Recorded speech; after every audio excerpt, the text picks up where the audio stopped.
بسم اللہ الرحمن الرحیم الحمد للہ رب العالمین الرحمن الرحیم ایاک نعبد و ایاک نستعین اهدنا الصراط المستقیم صراط الذین انعمت علیہم. بسم اللہ الرحمن الرحیم قل هو اللہ احد.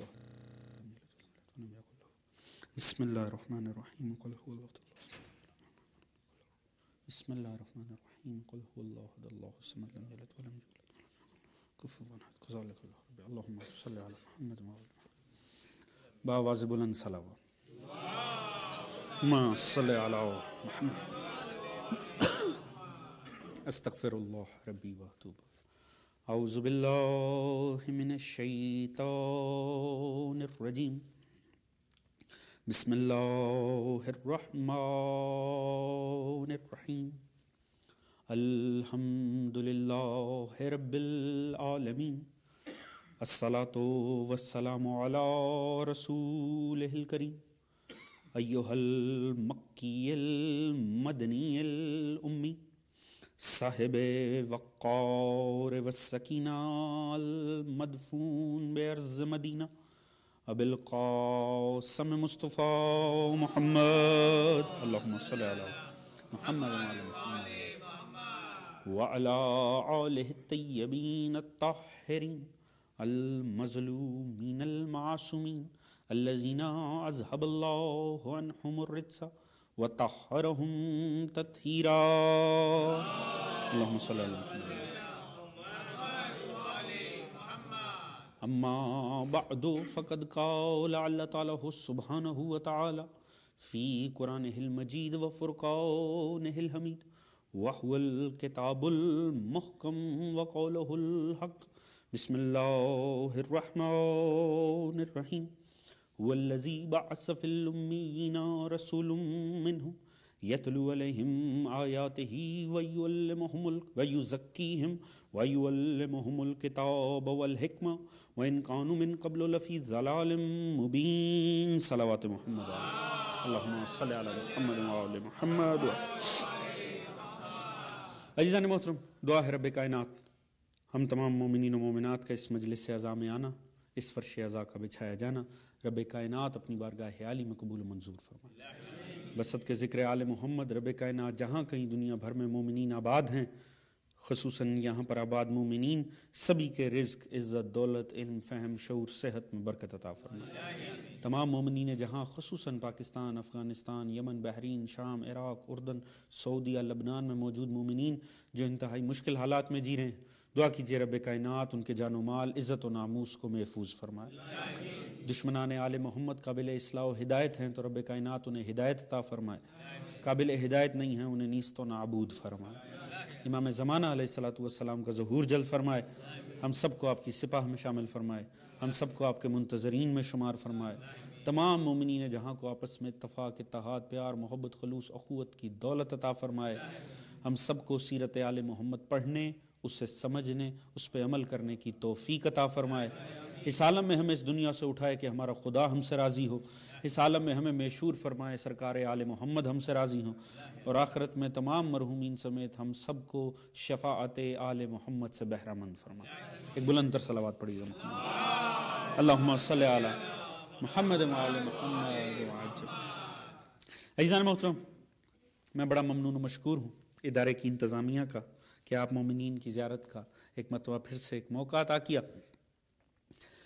آج کے مناسبت سے دو مجالس ہیں. ان دو مختصر سی مجالس کے لیے میں نے آپ کے سامنے سورہ جمعہ کی دوسری آیت کی تلاوت کا شرف حاصل کیا، کیونکہ نسبت تھی آج کے دن کی، لہٰذا اس کا انتخاب کر لیا. ارشاد خداوندی ہے وہ وہی خدا ہے والذی بعث فی الامیین رسول منہم، کہ جس نے امیوں میں انہی میں سے رسول کو مبعوث کیا. وہ پیغمبر کرتا کیا ہے؟ یتلو علیہم آیاتہ، وہ ان پر آیات کی تلاوت کرتا ہے. ویزکیہم، اور ان کا تزکیہ نفس کرتا ہے. ویعلمہم الکتاب والحکمہ، اور انہیں علم دیتا ہے کتاب کا اور علم دیتا ہے حکمت کا. وَإِن كَانُوا مِن قَبْلُ لَفِي ضَلَالٍ مُبِينٍ، اور اس سے پہلے، اس پیغمبر سے پہلے، اس پیغمبر کی ہدایت سے پہلے تمام لوگ ضلالت میں، کھلی ہوئی گمراہی میں پڑے ہوئے تھے. یعنی اگر علم دیا ہے تو اس ہستی نے آ کر دیا. میں ہمیشہ عرض کیا کرتا ہوں کہ دیکھیے ہر معاشرہ جو تاریخ میں گزرا ہے اس معاشرے کو لوگ اس معاشرے کی خصوصیت کے حوالے سے جانتے ہیں. ہم نے پڑھا سٹون ایج، ہم نے پڑھا آئرن ایج، پتھر کا زمانہ، لوہے کا زمانہ، یعنی ہر دور کو اس کی کسی خصوصیت سے منسوب کیا. آخر ابو جہل کو پسند تو نہیں ہوگا کہ اس کے زمانے کو زمانہ جاہلیت کہا جائے، مگر کتنا علم بھر دیا سرکار رسول اللہ نے حجاز کی سرزمین پر کہ آپ سے پرانے دور کو یاد کرنا ہو تو دنیا کہہ دیتی ہے وہ جو زمانہ جاہلیت تھا. کتنا علم دیا سرکار رسول اللہ نے کہ اب دنیا کو آپ سے پچھلے زمانے کو یاد رکھنے کے لیے اور کوئی لفظ ہی نہیں ملتا، صرف یہ کہ وہ جو زمانہ جاہلیت. خدا نے بڑے لطیف انداز میں ہمیں تعارف کروایا. یہ اس آیت کے اندر اللہ رب العزت ہمیں مقصد رسالت سے آشنا کر، مقصد بعثت پیمبر سے آگاہ کر کہ یہ پیمبر دنیا میں کیا کرنے آیا. اللہ رب العزت نے 4 کام بتائے، یتلو علیہم آیات ہی، آیات کی تلاوت کرنے، تزکیہ نفس کرنے، علم دینے کتاب کا، علم دینے حکمت کا. انہی 4 کار رسالت کو جو مقصد بعثت پیمبر بتائے گئے ہیں اللہ رب العزت نے 3 سے 4 جگہ پہ قرآن میں کوٹ کیا. یہ سورہ جمعہ میں ہے تو سورہ بقرہ میں بھی ہے، سورہ آل عمران میں بھی. سورہ یہاں پر انداز کس طرح کا اپنایا؟ میں وہی ہوں، والذی بعث فی الامیین، وہ وہی ہے، اپنے ہی لیے کہہ رہا ہے میں وہی ہوں جس نے اسے مبعوث کیا. اب کسے جو یہ 4 کام کرتا ہے؟ سورہ آل عمران میں انہی 4 کاموں سے پہلے ایک بڑا لطیف جملہ کہا، فرمایا لقد من اللہ علی المؤمنین اذ بعث فیہم رسول من انفسہم یتلو علیہم آیاتہ ویزکیہم ویعلمہم الکتاب والحکمہ. یہی مضمون وہاں بھی کہا وَإِن كَانُوا مِن قَبْلُ لَفِي ضَلَالٍ مُبِينٍ، مگر ما قبل کے جملے ہمیشہ بڑے لطیف استعمال کیے. ایک جگہ کہا وہ وہی ہے جس نے اسے امیوں میں انہی میں مبعوث کیا. اب غلطی نہ لگ جائے کہ وہ کون تھے جن میں مبعوث کیا، ہر کوئی سمجھنے لگے ہم میں کیا. تو آل عمران میں کہا لقد من اللہ علی المؤمنین اذ بعث فیہم رسول من انفسہم، میں نے احسان کیا مومنین پر کہ ان میں انہی کے نفسوں میں اس نبی کو مبعوث کیا. یعنی کوئی اور کسی غلط فہمی میں نہ آئے، میں اسے مومنین میں مبعوث کر رہا ہوں. توجہ ہے جان محترم؟ دیکھیے فرق کیا ہے. فرق یہ ہے میں مجلس پڑھنے آیا مومنین میں، مانا کیا ہے؟ کیا میں مجلس پڑھنے آیا تو آپ مومن ہوئے؟ توجہ ہے جان محترم؟ آپ تو ہیں ہی مومن. توجہ ہے جان محترم؟ میں مجلس پڑھنے آیا تو آپ مومن ہوئے؟ نہیں، آپ مومن پہلے سے تھے، اسی لیے میں مجلس پڑھنے آیا. اللہ نے فرمایا احسان کیا میں نے مومنین پر کہ ان میں انہی کے نفسوں میں پیغمبر کو مبعوث کیا. پتہ چلا کچھ مومن تھے جن میں اللہ نے اپنے نبی کو مبعوث کیا. توجہ ہے جان محترم؟ یعنی اللہ ہر کسی میں نہیں آیا، اللہ کا نبی ہر کسی میں نہیں آیا، اللہ کا نبی مومنین میں آیا ہے. بعض مومن پہلے تھے. دیکھیے اللہ رب العزت نے جگہ جگہ مقصد بعثت پیغمبر یہ کیوں بتائے ہیں، اس کی وجہ سورہ بقرہ میں 128ویں آیت میں اصلاً اس لیے اللہ رب العزت نے اس انداز میں تعارف رسول کروایا کیونکہ اس انداز میں ابراہیم علیہ السلام نے دعا مانگی تھی بعثت پیغمبر کی.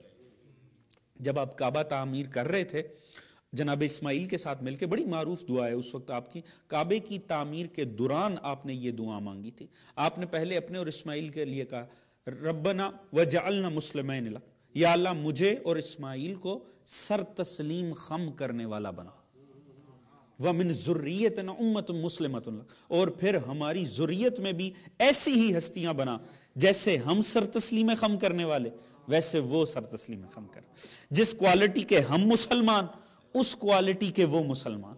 اور پھر وَبْعَثْ فِيهِمْ رَسُولًا مِّنْهُمْ، پھر ان میں نبی کو مبعوث فرما، یتلو علیہم آیات ہی، جو آیات کی تلاوت کرے، وَيُزَكِّيهِمْ، یتلو علیہم آیات کا، وہ ان پہ آیات کی تلاوت کرے، وَيُزَكِّيهِمْ، اور تزکیہ نفس کرے، وَيُعَلِّمُهُمُ الْكِتَابَ وَالْحِکمَةَ. یہ کام چونکہ جناب ابراہیم نے مانگے تھے، اسی لیے اللہ رب العزت نے جب تعارف بعثت پیغمبر کروایا تو اسی انداز میں کروایا، کیونکہ ابراہیم نے مانگے اس انداز میں تھے، جس انداز میں مانگے گئے تھے اس انداز میں خدا نے تذکرہ کر دیے، اور کس انداز میں کیے کہ احسان ہے مومنین پر کہ میں نے اپنے پیغمبر کو ان کے نفسوں میں مبعوث فرمایا۔ ابراہیم نے کہا تھا کن میں کرنا؟ وہ جو ہم جیسے مسلمان، جو میرے اور اسماعیل جیسے، یعنی جیسے ہم سر تسلیم خم کرنے والے ویسے وہ سر تسلیم خم کرنے والے، پھر ان میں نبی، یعنی جن میں نبی آیا وہ مومن کس کوالٹی کے مومن تھے؟ وہ ابراہیم کی کوالٹی کے مومن تھے، وہ اسماعیل کی کوالٹی کے مومن تھے۔ مسلمان ایمان تلاش کر رہے ہیں، مسلمانوں جن کے ایمان نبیوں جیسے ہونا ان پر ایمان لایا جاتا ہے، ان کے ایمان تلاش نہیں کیے جاتے۔ اللہم صلی علی محمد آل محمد یا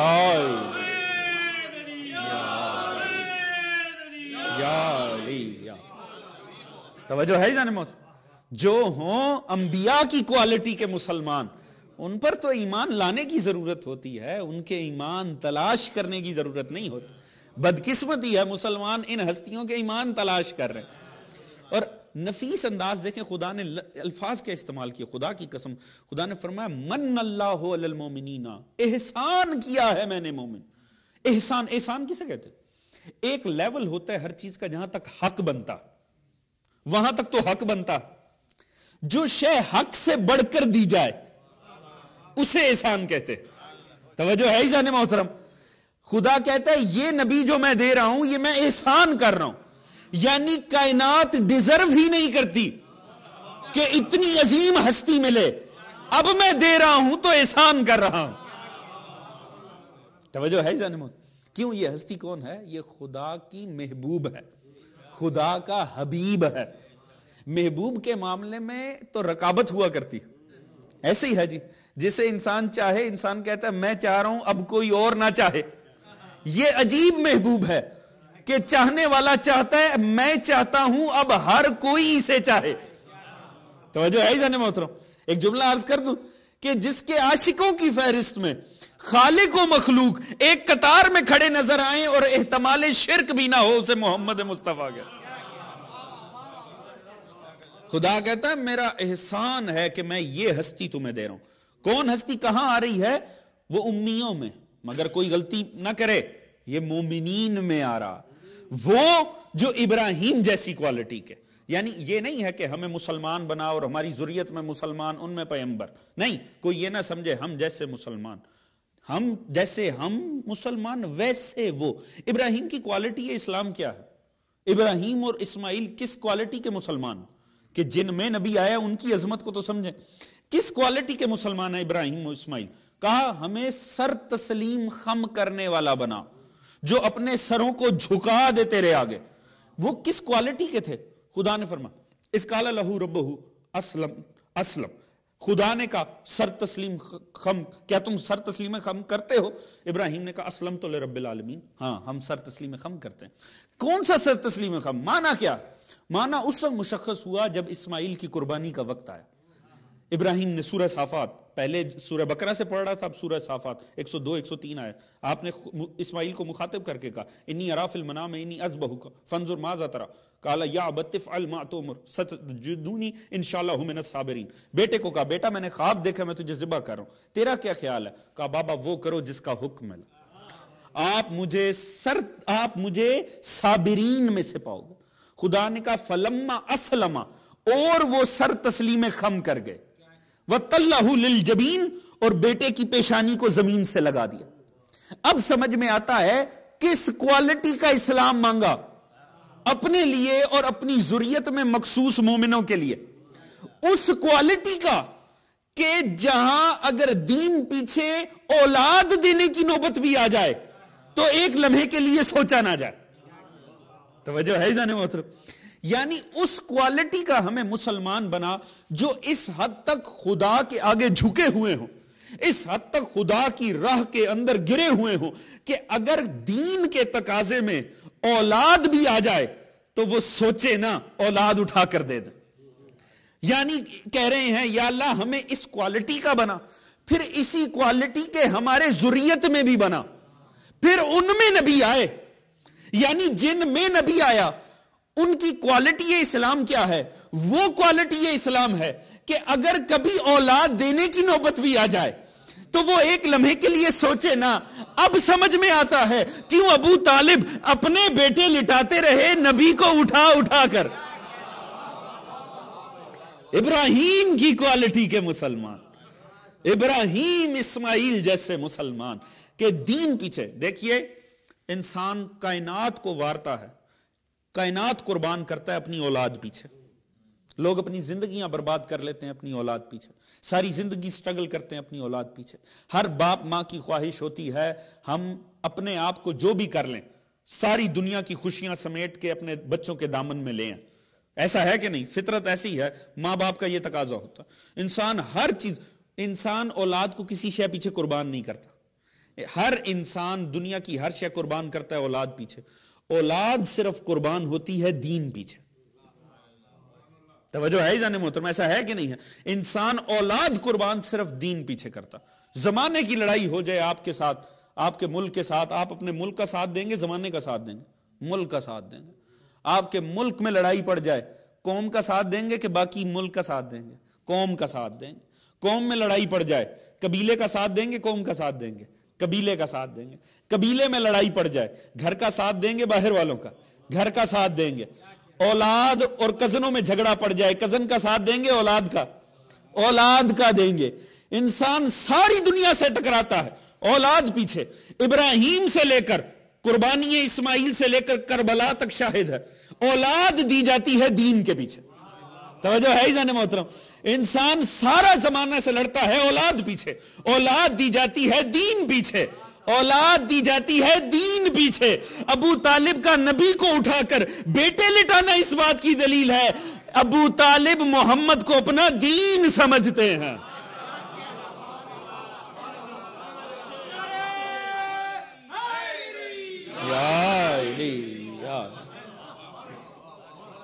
تب توجہ ہے جانے محترم. بلکہ ڈاکٹر طاہر القادری ہمارے پاکستان کے بڑے معروف اہل سنت عالم ہیں, آپ نے نام سنا ہوگا, ڈاکٹر طاہر القادری شیخ الاسلام کہلاتے ہیں, بڑے معروف عالم ہیں, بڑا ان کا, بلکہ ہندوستان بھی بہت جایا کرتے ہیں اور معروف ہیں, بہت سی کتابیں لکھی ہیں, بڑی لطیف روایت لکھی. فرماتے ہیں جس وقت جناب ابراہیم یہ دعا مانگ رہے تھے کعبے کی تعمیر کے دوران, کس کی؟ سرکار رسول اللہ کی آمد کی دعا. جس وقت وہ یہ دعا مانگ رہے تھے اس وقت ہوا کیا؟ وَإِذْ يَرْفَعُ إِبْرَاهِيمُ الْقَوَاعِدَ مِنَ الْبَيْتِ وَإِسْمَاعِيلُ, کعبہ بنا نہیں رہے تھے جب کعبے کو بلند کر رہے تھے. لَقَوَاعِدَ مِنَ الْبَيْتِ وَإِسْمَاعِيلُ رَبَّنَا تَقَبَّلْ مِنَّا إِنَّكَ أَنْتَ السَّمِيعُ الْعَلِيمُ, اور خدا سے کہہ رہے تھے یا اللہ ہمارے اس کام کو قبول فرما لے. جب وہ یہ کام کر رہے تھے اس دوران ہوتا کیا تھا؟ جب کعبہ تعمیر ہو رہا تھا پتھر پہ پتھر رکھتے تھے, جب انسانی قد سے بلند ہو جاتے تھے نا, جب آپ کا ہاتھ نہیں اوپر جاتا تھا آپ اپنے نیچے ایک پتھر رکھ لیا کرتے تھے, اس پتھر پہ سوار ہوتے تھے, پھر کھڑے ہو کر پھر اس پہ پتھر رکھنے شروع. جب وہ بھی بلند ہو جاتی تھی, کیونکہ کعبہ کافی بلند ہے, قد آدم سے آپ نے دیکھا ہوگا, تو وہ کرتے کیا تھے, جس پتھر پہ پہلے کھڑے اس پہ ایک اور پتھر رکھتے تھے. تو جس لمحے دعا یہ آپ کی زبان پر آئی کعبے کو بلند کرتے ہوئے, تعمیر کرتے ہوئے نہیں, اِذْ يَرْفَعُ إِبْرَاهِيمُ الْقَوَاعِدَ مِنَ, یعنی پہلے سے وہ موجود تھی جگہ, صرف بلند کر رہے تھے. یہ تو دنیا کو سوچنا چاہیے, جو خدا بیت خود سے بنانے کی اجازت نہیں دیتا, اہل بیت خود سے بنانے کی اجازت کیسے؟ توجہ ہے اس نے. لہٰذا ہوا کیا کہ جس لمحے آپ ایک پتھر پہ کھڑے ہوئے تھے اور آپ کی زبان سے جیسی دعا نکلی نا آمد مصطفیٰ کی, یہ آمد مصطفیٰ کی ہے نا, ربنا وابعث فیہم رسول, پھر ان میں مبعوث کرنا, تو مبعوث کرنے کی دعا ہو رہی ہے, صرف اور صرف ان کے دنیا میں آنے کی دعا, دنیا میں آمد کی دعا. جس لمحے آپ کی زبان سے یہ نکلا نا وابعث فیہم رسول, ان میں رسول کو مبعوث کر. فرماتے ہیں طاہر القادری لکھتے ہیں خدا کو وہ لمحہ اتنا پسند آیا کہ میرا خلیل مجھ سے میرا حبیب مانگ رہا, جو مجھے چاہتا ہے وہ اسے مانگ رہا ہے جسے میں چاہتا ہوں. خدا کو وہ لمحہ اتنا پسند آیا, خدا نے ارادہ کیا یہ لمحہ ہمیشہ کے لیے محفوظ ہو جائے. جیسی دعا زبان سے نکلی ابراہیم کے نقش پا اس پتھر کے اوپر ثبت ہو گئے، گڑ گئے اس کے اندر. خدا نے اس پتھر کو اٹھا کے مقام ابراہیم بنا دیا. اب رہتی دنیا تک حاجی ادھر جائیں 2 رکعت نماز پڑھیں، اسے مصلی عبادت بنا دیا، سجدہ گائے عالم بنا دیا. ایک طرف کعبہ ہے، کعبے کے عین ساتھ وہ پتھر پڑا ہوا. کعبے کا احترام کرو، اس پتھر کی بھی تعظیم کرو. توجہ ہے جانے ہوتا. وہ ہم جن کے عقیدے صرف اللہ، بس اللہ اللہ ہی اللہ تک، وہ بھی جا کر وہاں چومتے ہوئے نظر آتے. توجہ ہے. حالانکہ کیا ہے تو ایک پتھر ہی. پتھر پہ کیا ہے؟ نشان پائے ابراہیم. مگر اندازہ کریں عین کعبے کے سائے میں. توجہ ہے جانے محترم، خدا نے اس پتھر کو رکھا ہوا. ابراہیم کوئی ایک پتھر پہ چلے تھے؟ ابراہیم نے بڑی طویل زندگی گزاری. اللہ جانے لاکھوں پتھروں پر جناب ابراہیم کے قدم پڑے ہوں. کسی پتھر کو وہ عزت ملی نہیں ملی. اس پتھر کو کیوں عزت ملی؟ اس پہ کھڑے ہو کر آمد مصطفیٰ کی دعا ہوئی ہے. اور اس پتھر کا کوئی کمال نہیں، اور اس پتھر کی کوئی عظمت نہیں. وہاں پر آمد مصطفیٰ کی دعا ہوئی ہے. خدا کو لمحہ اتنا پسند آیا، خدا نے اسے سجدہ گائے عالم بنا دیا. کس پتھر کو؟ جس پتھر پر آمد مصطفیٰ کی دعا ہوئی ہے. توجہ ہے جانے محترم. اللہ جانے عظمت خانہ ابو طالب کیا ہے کہ جس پتھر پہ صرف مصطفیٰ کی آمد کی دعا ہو خدا اسے سجدہ گائے عالم بنا دیتا ہے. اللہ جانے ابو طالب کے گھر کی فضیلت کیا ہے. جہاں آمد مصطفیٰ کی دعا نہیں ہوئی وہاں مصطفیٰ کو اتارا گیا ہے. اللہم صلی علی محمد محمد وعجل فرج. توجہ ہے جانے محترم، وہاں خود مصطفیٰ کو اتارا گیا.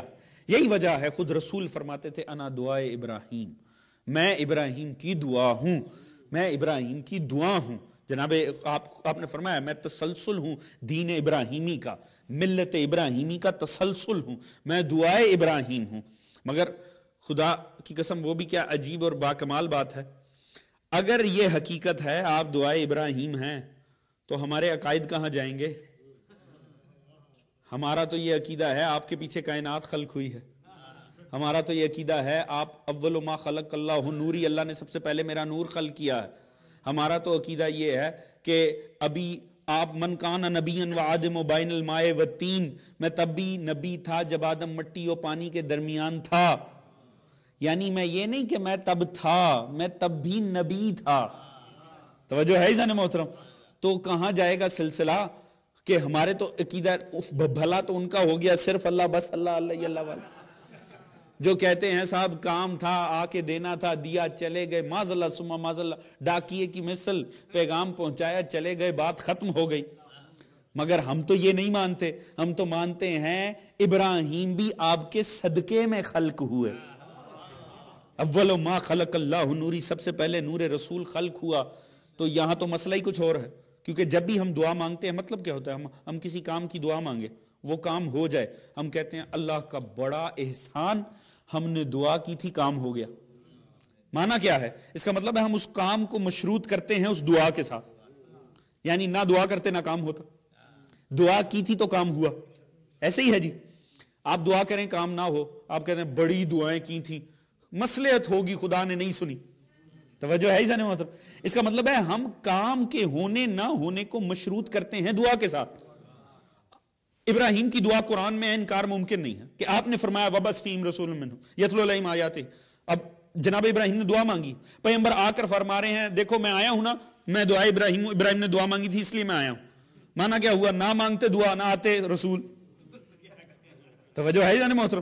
نہ آتے رسول نہ مانگتے ابراہیم دعا. تو ابراہیم تو دنیا میں آ کے گزر گئے، موسیٰ آئے، عیسیٰ آئے، پیغمبر آتے ہی نہ اگر ابراہیم دعا نہ مانگتے. کیونکہ عمل تو ہوتا ہے دعا کی وجہ سے. تو ہمارے عقائد کہاں جائیں گے جو یہ کہتے ہیں ابراہیم بھی نبی کے صدقے آئے دنیا میں، سب سے پہلے نور پیغمبر کو خلق کیا گیا. یہاں تو مسئلہ یہ ہے دعا مانگی تھی ابراہیم نے اسی لیے آئے پیغمبر. توجہ ہے جانے محترم. تو یہ مسئلہ کیا ہے عزیز؟ مسئلہ کچھ نہیں ہے. ابراہیم ہے خلیل اللہ، ابراہیم ہے اللہ کا دوست. اچھا دوست وہ ہوتا ہے جو ذہنیت سے آگاہ ہوتا. توجہ ہے جان محترم؟ اچھا دوست وہ ہوتا ہے جو اپنے دوست کی ذہنیت سے آگاہ ہوتا ہے، اور اچھا دوست ہمیشہ اپنے دوست کی خواہش کو اپنی خواہش بنا لیتا۔ توجہ ہے جان محترم؟ اچھا دوست اپنے دوست کے مقصد کو اپنی بھی خواہش بنا لیتا۔ ابراہیم جانتے ہیں جس نے آنا ہے اس نے تو آنا ہے، اس نے جس لیے آنا ہے اسی لیے آنا ہے، اس نے آیات کی تلاوت کرنی ہے، اس نے تزکیہ کرنا ہے، اس نے علم دینا ہے، اس نے حکمت دینی ہے، جانتے ہیں نا کہ یہ ہونا ہے۔ ابراہیم نے اپنے دوست کی منشا کو اپنی رضا بنا لیا، وہی جو اللہ کا مقصد تھا اسے اپنی دعا بنا لیا۔ یا اللہ میں یہ چاہتا ہوں تو ایک نبی کو بھیج جو آیات کی تلاوت کرے، جو تزکیہ کرے، علم دے، حکمت دے۔ اب ابراہیم نے کیا کیا؟ خدا نے تو یہ کرنا ہی کرنا تھا، ابراہیم نے یہ کام کر کے اپنے درجوں کو بلند کر لیا کہ یا اللہ دیکھ میں تیری رضا میں راضی ہوں، تو یہ چاہتا ہے نا یہی میری رضا ہے، دیکھ جو تیری مشیت ہے وہ میرا بھی تقاضا ہے۔ یعنی نبی کے آنے نہ آنے سے تعلق نہیں ہے، یہ دعا مانگ کے ابراہیم نے اپنے درجوں کو بلند کیا ہے۔ توجہ ہے جان محترم؟ اب کوئی ہم سے یہ نہ پوچھے کہ اگر حجت خدا نے آنا ہی آنا ہے تو دعا کیوں مانگتے ہو؟ ہم بھی جانتے ہیں آنا مشیت الہی سے ہے، دعا مانگ کے بتاتے ہیں یا اللہ ہم بھی تیری رضا میں راضی ہیں۔ بلند تر صلوات پڑھیے گا محمد اللہم صلی علی محمد وآل محمد وعجل۔ توجہ ہے جان محترم؟ لہٰذا جس ہستی نے آنا ہے اس نے حکم خدا سے ہی آنا ہے، اس نے مشیت سے ہی آنا ہے، مگر بس خدا کی مشیت کو اپنی دعا بنا لیتے ہیں تاکہ اپنے درجے بلند ہو جائے۔ لہٰذا خدا کہتا ہے هو الذی بعث فی الامیین رسول منہم، میں وہی ہوں جس نے اس نبی کو مبعوث کیا۔ اب کمال یہ دیکھیے، یہ تعارف پیغمبر ہو رہا ہے یا خدا اپنا تعارف کروا رہا؟ توجہ ہے جانے محترم؟ کمال یہ دیکھیے، خدا نے کیا فرمایا؟ میں وہی ہوں جس نے اسے مبعوث کیا۔ یہ تعارف نبی کا ہوا یا تعارف خدا کا ہوا؟ دیکھیے کمال کیا ہوتا ہے، کسی چھوٹے کے متعلق آپ کہیں صاحب یہ ان کے صاحبزادے ہیں، مانا کیا ہوا؟ مقام فضیلت اس کے ساتھ ہے کہ جس کے ذریعے سے تعارف ہو رہا۔ توجہ ہے؟ اس میں کوئی کمال نہیں ہے، یہ ہمارے معاشرے میں عموماً ہوتا ہے، ہم بتاتے ہیں یہ صاحب ان کے فرزند ہیں، وہ مشخص ہوتے ہیں، انہیں دنیا پہچانتی ہے، انہیں جانا جاتا ہے، ان کا تعارف ہوتا ہے، لہٰذا ان کے ذریعے بتا دیا جاتا ہے یہ ان کے یہ لگتے ہیں۔ توجہ ہے جان محترم؟ تعارف ہمیشہ اس کے ذریعے ہوتا ہے جس کو پہچان حاصل ہو، جسے عرفان حاصل ہو، جسے لوگ پہچانتے ہوں۔ کمال یہ نہیں ہے کہ بڑے کے ذریعے چھوٹے کا تعارف کروایا جائے، اس میں ایسے کوئی اتنا کمال نہیں ہوتا، یہ عمومی بات ہے۔ کمال ہے، صاحب عزت ہے وہ کہ جو بڑوں کا تعارف بن جائے۔ توجہ ہے جان محترم؟ کہا جائے صاحب وہ یہ ان کے والد ہیں، یہ ہے عظمت جوان کی، یہ ہے کمال جوان کا کہ چھوٹا ہو کے بڑے کا تعارف بن جائے۔ توجہ ہے جان محترم؟ چھوٹا ہو کے بڑے کا تعارف کروائے۔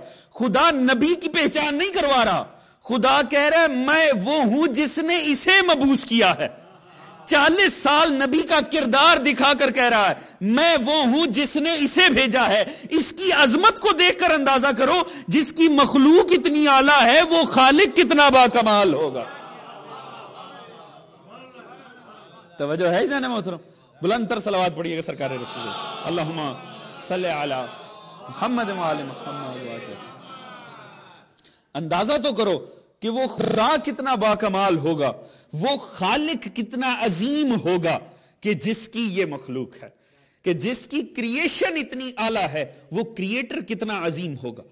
عزیز یہ ہمیں صرف اس گھرانے میں نظر آتا ہے، ہمیں اس گھرانے میں نظر آتا ہے۔ چھوٹا ہو کر بڑوں کی پہچان بن جانا، چھوٹا ہو کر بڑوں کی پہچان۔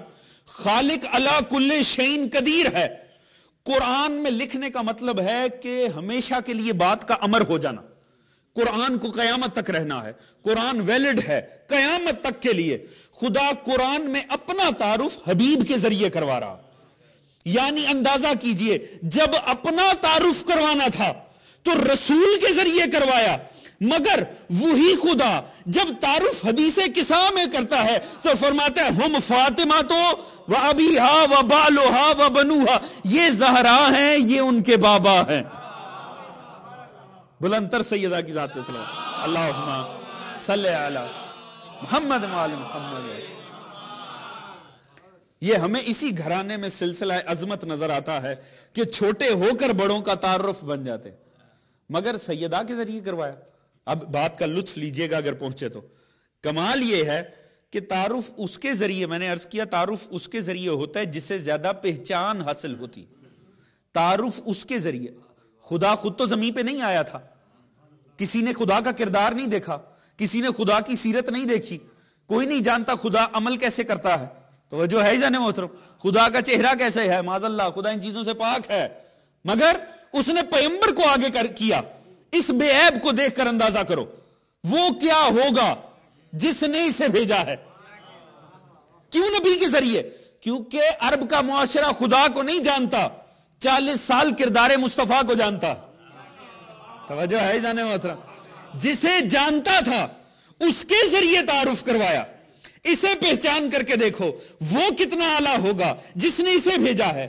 حدیث قصہ میں تعارف سیدہ کے ذریعے، توجہ ہے جانے محترم، یہاں تعارف مصطفیٰ کے ذریعے نہیں، یہاں تعارف سیدہ کے ذریعے۔ کیوں؟ اس کے ذریعے تعارف ہوتا ہے جسے زیادہ پہچان حاصل ہو۔ جب قرآن میں تعارف کروا رہا تھا اہل زمین کو کروا رہا تھا، اہل زمین پہچانتے تھے مصطفیٰ کو، جسے پہچانتے تھے اس کے ذریعے تعارف کروایا۔ حدیث قصہ میں زمین والے نے نہیں پوچھا تھا، آسماں والے نے پوچھا تھا، وَمَن تَحْتَ الْقِصَى، فرمایا ہم فاطمہ تو، جسے جہاں پہچان ہو اس کے ذریعے تعارف ہوتا ہے۔ زمین پہ مصطفیٰ کی پہچان تھی، آسماں پہ زہرا کی پہچان۔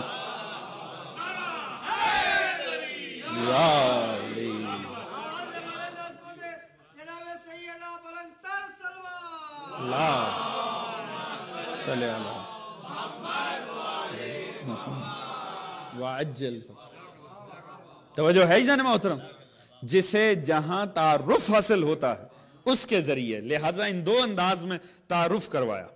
چاروں کار ہدایت ایک سے بتائے، مگر ایک جگہ کہا میں وہی ہوں جس نے امیوں میں انہی میں سے پیغمبر کو مبعوث کیا، اور ایک جگہ تاکہ غلطی نہ لگ جائے، اچھا امی ہے تو اس کا مطلب ہے ہم میں آ گیا ہے، نہیں، کوئی عرب کا بدو غلط فہمی کا شکار نہ ہو۔ فوراً ہی آل عمران میں کہہ دیا لَقَدْ مَنَّ اللَّهُ عَلَى الْمُؤْمِنِينَ، مومنین میں بھیجا ہے۔ توجہ ہے جانے محترم، دیکھیے ہر بات کے کوئی معیار ہوتے ہیں، ہر عہدے کے معیار ہوتے ہیں، اس میں نبی کے عہدے کے کام بتائے گئے ہیں ان آیات میں، کہ نبی کا جو یہ عہدہ ہے یہ کرنے کیا کیا آیا ہے۔ اب دیکھیے ہر شے کے لیے کچھ ہونا لازمی ہے۔ خدا یہ بتا رہا ہے نبی وہ ہوتا ہے جو مومنوں میں آتا ہے۔ توجہ ہے جانے محترم، یعنی جب بھی اب نبی آئے گا تو لازم ہے کہ ماں باپ مومن ہوں۔ توجہ ہے جانے محترم، توجہ ہے جانے محترم، بات پہنچے تو لازمی ساتھ دیں۔ لازم ہے کہ اب پیغمبر فرمائے اگر میرے بعد کوئی نبی ہوتا، توجہ ہے جانے محترم، بھئی ہر عہدے کے اپنی شرائط ہے نا۔ دیکھیے مثال دیتا ہوں، اگر بات پہنچے لطف لیجئے گا، ساتھ دیجئے گا۔ دیکھیے کوئی شخص کسی سکھ کے متعلق ہے، نام ہو ترپال سنگھ، کہا جائے صاحب اگر کوئی سید ہوتا تو یہ ہوتا۔ توجہ ہے جانے محترم، یہ کہنے والے کی مثال ٹھیک ہوگی یا غلط ہوگی؟ غلط ہوگی۔ وجہ کیونکہ سید ہونے کے لیے شرط، ٹھیک ہے سید ہونے کے لیے مومن ہونا شرط نہیں ہے، پر سید ہونے کے لیے باپ کا سید ہونا تو شرط ہے۔ توجہ ہے جانے محترم، کیوں؟ باپ کرپال سنگھ، ماں پلوند کور، کہا جائے اگر کوئی سید ہوتا تو یہ ہوتا۔ توجہ ہے جانے محترم، مثال ہی غلط ہے، احتمالاً بھی بات نہیں کہی جا سکتی۔ کیوں؟ کیونکہ سید ہونے کے لیے باپ کا سید ہونا شرط ہے۔ توجہ ہے جانے محترم، ہو ہی نہیں سکتا۔ اب اگر پیغمبر فرمائیں اگر میرے بعد کوئی نبی ہوتا، توجہ ہے جانے محترم، مر کے نہیں ہو سکتا۔ توجہ ہے جانے محترم، کیوں؟ کیونکہ نبی ہونے کے لیے مومن ہونا شرط نہیں ہے، ماں باپ کا مومن ہونا شرط ہے۔ تو جہاں نسلوں میں ایمان نہ ہو تو نیچے نبی نہیں ہو سکتا۔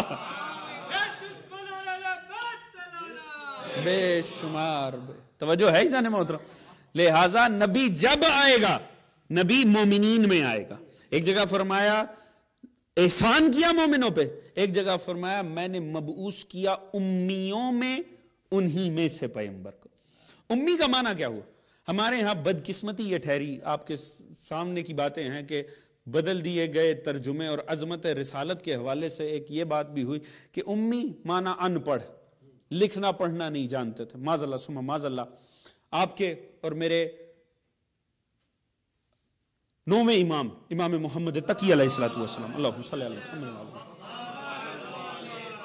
امام تقی علیہ السلام کی روایت ہے کہ راوی نے امام سے سوال کیا, مولا کہ یہ امی کا معنی کیا ہے؟ آپ نے فرمایا لوگ کیا معنی کرتے ہیں؟ تو فرمایا, عرض کیا مولا لوگ کہتے ہیں ان پڑھ جو لکھنا پڑھنا نہیں جانتا تھا. آپ نے فرمایا معاذ اللہ, لعنت ہے ان افراد پہ جو پیغمبر کے علم کے حوالے سے ایسا شک کریں. آپ نے فرمایا نبی 73 زبانوں میں لکھ اور پڑھ سکتے تھے. معنی کیا ہوا 73 زبانوں کا؟ یعنی کوئی 74ویں زبان ہوگی تو نبی نہیں لکھ پڑھ سکے گا. توجہ ہے جانے محترم؟ نہیں, 73 ایک استعارہ ہے. جیسے کہا گیا خدا وہ ہے جو 73 ماؤں سے زیادہ پیار کرتا ہے. معنی کیا ہوا 74 ماں ایک طرف ہوں گی, خدا کا پیار کم پڑ جائے گا؟ نہیں, یعنی لا تعداد کثیر کے لیے کہا جاتا تھا 73. معصوم نے فرمایا یعنی وہ زبان نہیں ہے, وہ علم نہیں ہے جس میں نبی بول نہیں سکتا اور پڑھ نہیں سکتا. توجہ ہے جانے محترم؟ لہٰذا معنی کیا ہوا امیوں میں ہونے کا؟ معنی کیا تھا؟ آپ نے فرمایا صرف اتنا ہے کہ مکہ ام القرى ہے, یعنی ایک مرکزی سینٹرل بستی ہے, ایک ایسا سینٹرل سٹی جہاں سے چھوٹے علاقوں کے مال کی ترسیل ہو, چھوٹے علاقوں میں مال بھیجا جائے. اس سینٹرل سٹی کو کہتے ہیں, اور وہاں کے رہنے والے امی ہو گئے. اس مناسبت سے کہا کہ ہم نے اہل مکہ میں پیغمبر کو بھیجا. معنی یہ نہیں تھا کہ معاذ اللہ ثم معاذ اللہ, مگر دوسری جگہ کلیئر کر دیا, کوئی غلط فہمی میں نہ آئے, جن میں بھیجا وہ مومن تھے.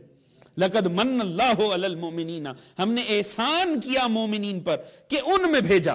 کمال یہ دیکھیں, وہ خدا, وہ قدیم الاحسان جو کہتا ہے احسان کرو اور بھول جاؤ, وہ بھی احسان جتا رہا.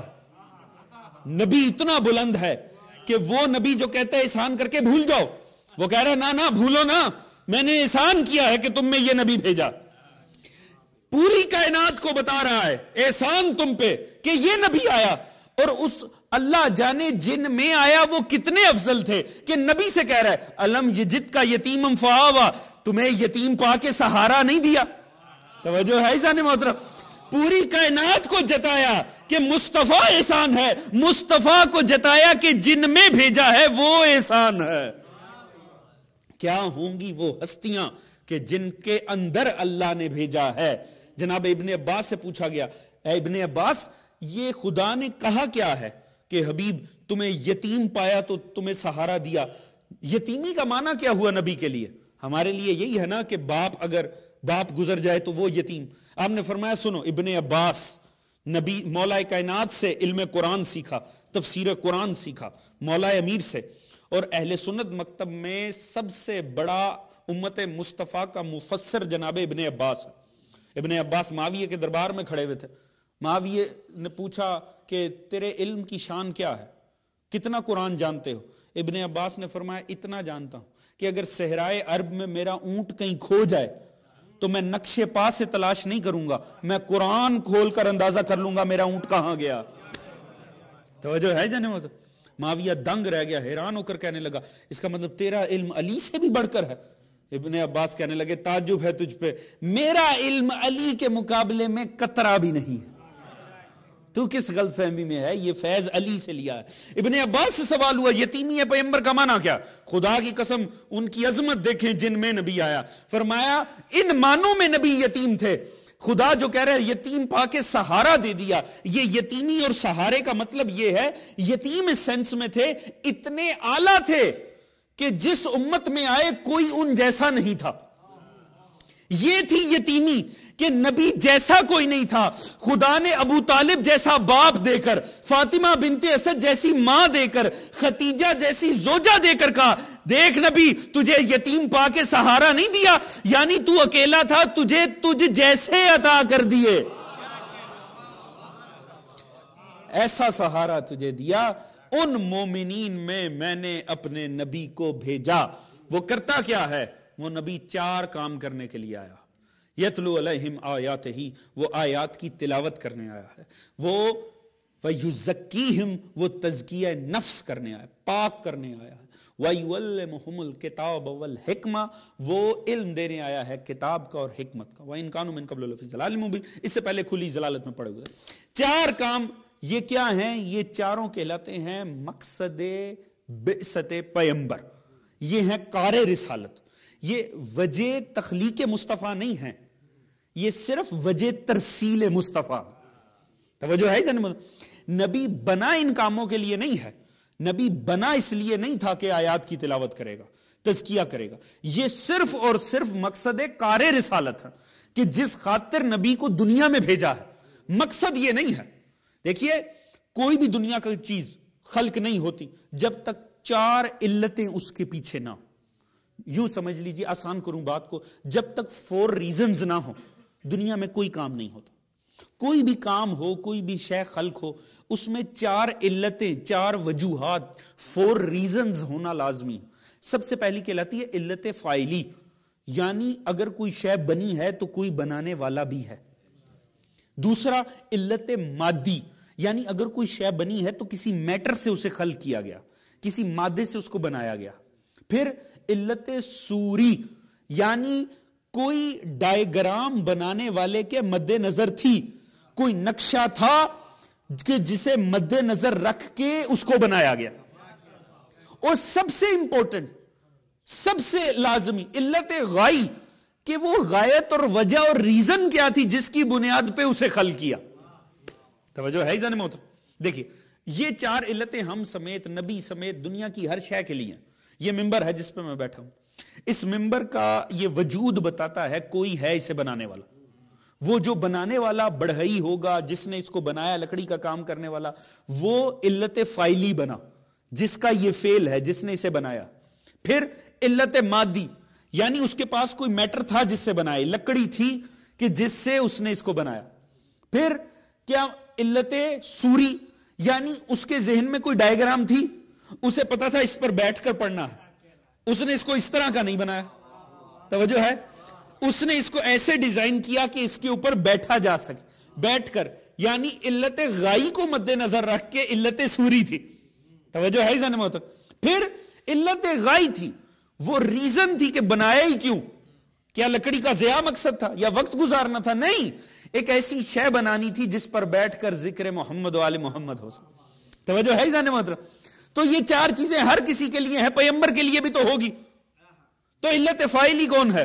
بنانے والا کون ہے؟ تبارک اللہ رب العالمین، وہی جو کائنات کا بنانے والا، خدا تعالیٰ کی ذات جس نے خلق کیا ہے مصطفیٰ کو۔ علت مادی کیا ہے؟ کس چیز سے بنایا ہے؟ قد جاءکم من اللہ نور و کتاب مبین، تحقیق تمہاری طرف نور اور کتاب مبین آئے، یعنی بنایا اللہ نے، بنایا نور سے۔ کس صورت پر بنایا؟ ڈائیگرام کیا تھی؟ داعین اللہ باذنہ وسراجا منیرا، اللہ کے حکم سے اللہ کی طرف بنانے والا محمد تو میرا چراغ ہے، یعنی چراغ کو مد نظر رکھ کے بنایا کہ اس کی روشنی 4 سو پھیل جائے، یہ جو پیغام لایا ہے ہر طرف ایک سا پھیل جائے، لہٰذا چراغ کو مد نظر رکھ کے بنایا۔ اب یہ حقیقت ہے نا کہ چراغ تلے اندھیرا ہوتا ہے۔ توجہ ہے ذہن محترم؟ روشنی جاتی دور دور ہے، تلے اندھیرا ہوتا ہے۔ مصطفیٰ اللہ کا چراغ ہے، 1400 سال میں کہاں کہاں ہدایت گئی، چراغ تلے آج بھی اندھیرا ہے۔ توجہ ہے ذہن محترم؟ بنایا کیوں؟ یا اللہ بنایا تو نے، بنایا نور سے، بنایا مثل چراغ کے، بنایا کیوں؟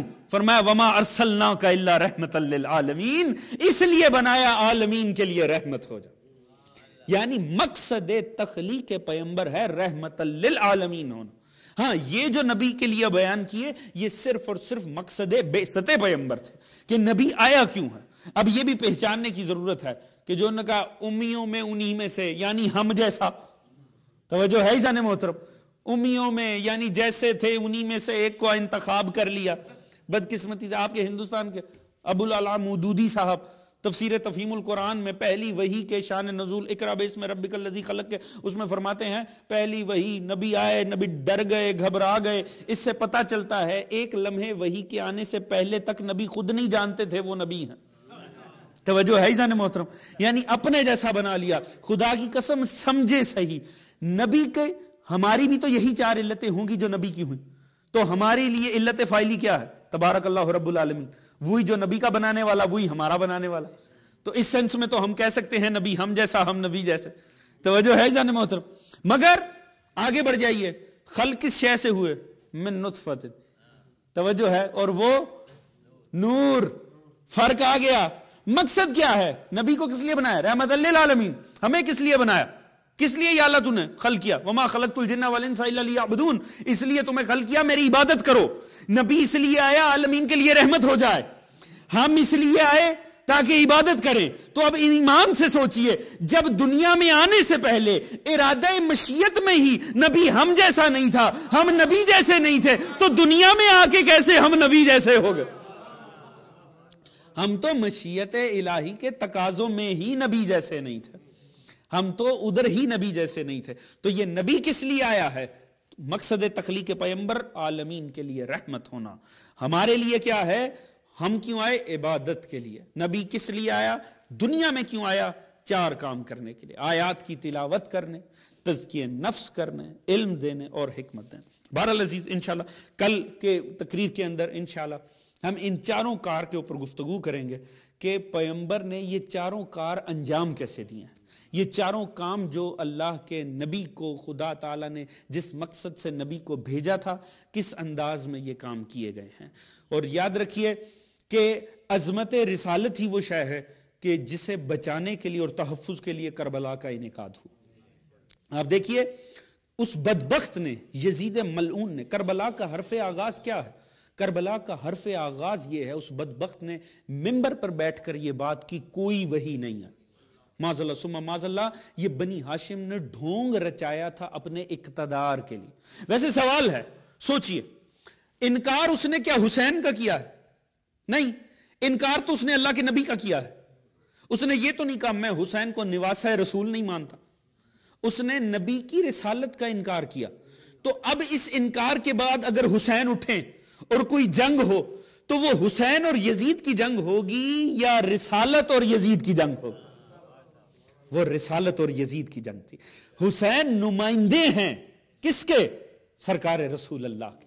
یہی وجہ ہے میں نے کیوں عرض کیا کہ اپنی طرف سے کہہ دیا کربلا رسالت کی جنگ تھی. نہیں، چوتھے امام جب بازار کوفہ میں آئے، اس عالم مصیبت میں ابراہیم ابن طلحہ بن عبید اللہ کا بیٹا، وہ طلحہ اور زبیر جن کو کوفہ اور بصرہ کی گورنری مولا سے چاہیے تھی، مولا علی نے نہیں دی، جا کے جمل برپا کی، مارا گیا جمل میں. اب اس کے دل میں دکھ تو تھا کہ میرا باپ مارا گیا تھا علی کے مقابل. بڑا خوش ہوا معصوم کو اس عالم میں دیکھ کے. اپنی طرف سے اس نے طنز کیا. جب دیکھا نا بڑی مصیبت میں ہے اور عالم مسائل میں، طنز کر کے کہنے لگا یبن الحسین لمن غلب، حسین کے بیٹے کون غالب رہا. اپنی طرف سے طنز کیا. مولا مظلوم نے جھکا ہوا سر اٹھایا، فرمایا آذان ہونے دے. اگر آذان میں ابو سفیان کا نام ہو سمجھ لینا تم جیت گئے، اگر محمد مصطفیٰ کا نام ہو سمجھ لینا ہم جیت گئے. اگر محمد مصطفیٰ کا نام ہو، کربلا محمد مصطفیٰ کی عظمت پر لڑی گئی. لہٰذا آج تک یہ ہمیں قتل کر رہے ہیں مگر ہم ناکام نہیں ہو رہے. کیوں؟ کیونکہ ہمیں قتل کرنے والے بھی اذانوں میں اپنے بڑوں کا نام نہیں لے سکتے، نام لیتے ہیں محمد مصطفیٰ کا. لہٰذا ہماری فتح کے ڈنکے تو یہ خود بجاتے ہیں. یہی وجہ ہے جتنے ہمارے قاتل ہیں عبادت کے بڑے شوقین ہیں. توجہ ہے، ہمیں قتل کر کے جا کر بھی اذانیں دیتے ہیں، تو جا کر اعلان تو ہماری فتح کا ہوتا. ہم تب ناکام ہوں گے جب عالم اسلام میں سے نام مصطفیٰ مٹ جائے. یہی آل سعود کی کوشش ہے. آل سعود کی اصل کیا؟ ہم سے کیا دشمنی؟ ہم سے دشمنی نہیں ہے، پیسے میں ہمارے سے زیادہ ہیں، دولت ہم سے زیادہ رکھتے ہیں، طاقت ان کے پاس ہے، تو مصیبت کیا ہے؟ ہماری جان کو کیوں آتے ہیں؟ ہماری دشمنی نہیں، دشمنی مصطفیٰ کی ہے. اور ہماری شکست یہ نہیں ہے ہمارا قتل ہو جانا. ہمیشہ کے لیے جینے کے لیے تو دنیا میں ہم آئے بھی نہیں تھے. ہماری کامیابی یہ ہے کہ محمد مصطفیٰ کا نام باقی. ہمارے ائمہ نے اتنی قربانیاں دی کیا اپنی امامت منوانے کے لیے؟ نہیں، علی سے لے کر مہدی تک اپنی امامت منوانے کے لیے ایک مرتبہ بھی مقابلہ نہیں کیا، صرف مصطفیٰ کی مصطفائی بچائے۔ مصطفیٰ کی مصطفائی بچانا ائمہ کی کامیابی تھی، اور آج تک مصطفیٰ کا ہونا شیعان ائمہ کی کامیابی۔ ہم تب ناکام ہوں گے جب محمد کا نام مٹ جائے، نہ محمد کا نام مٹے گا نہ ہم ناکام ہوں گے۔ باقی مرنے سے کوئی نقصان نہیں ہے، مرتے ہیں مولا کا دیدار ہوتا ہے، مرتے ہیں تو ائمہ کی خدمت میں جاتے ہیں۔ مارنے والے نے کون سا زیادہ جی لینا؟ توجہ ہے جانے محترم؟ یا تو ہونا ہمیں مار کے وہ ہمیشہ کے لیے جی لیں گے۔ لہٰذا ہماری فتح ہے مصطفیٰ کا نام، لہٰذا یہ باقی رہنا چاہیے، یہ مقصد امامت ہے۔ مگر عزیز ایسے بچایا ہے مصطفیٰ کا نام، خدا کی قسم کہ وہ مصائب خلق ہو گئے جو کائنات نبوت میں کسی نبی کی آل نے نہیں دیکھا۔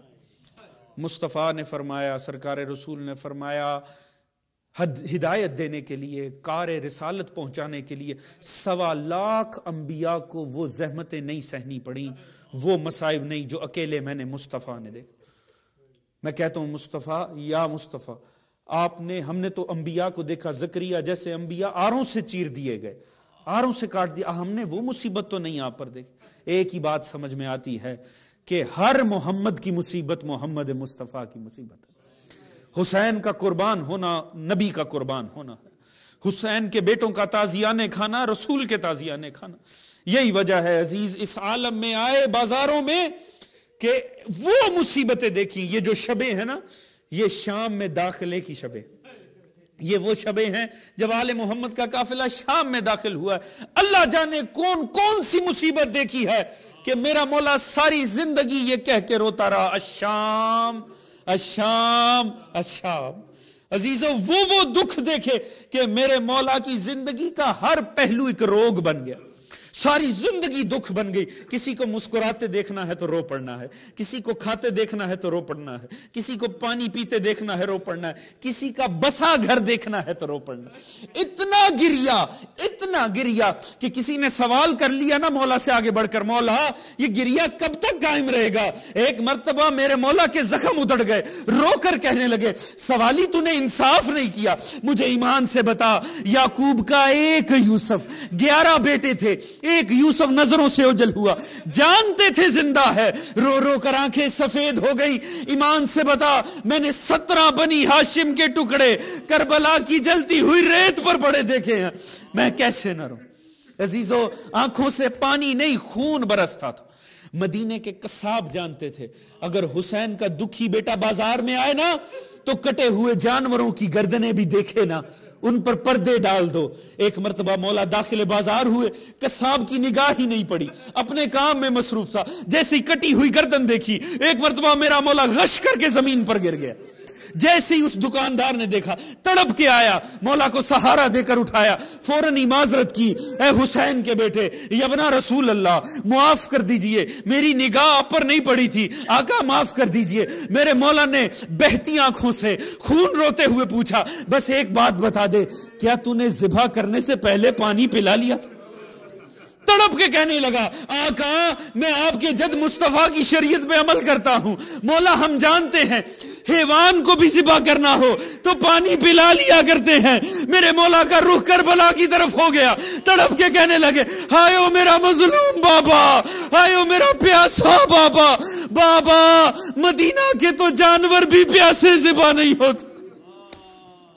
اللہ لعنت اللہ علیکم وسلم الذین ظلموا۔ ماتم ہے جی، ماتم کر، ماتم حسین ماتم۔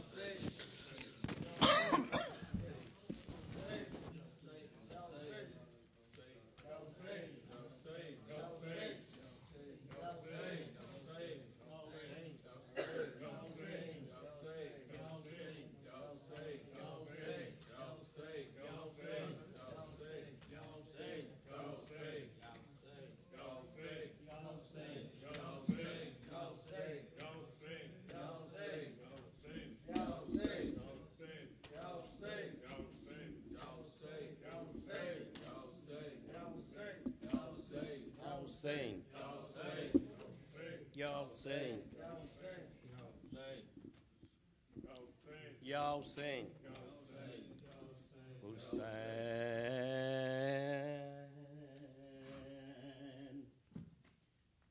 حسین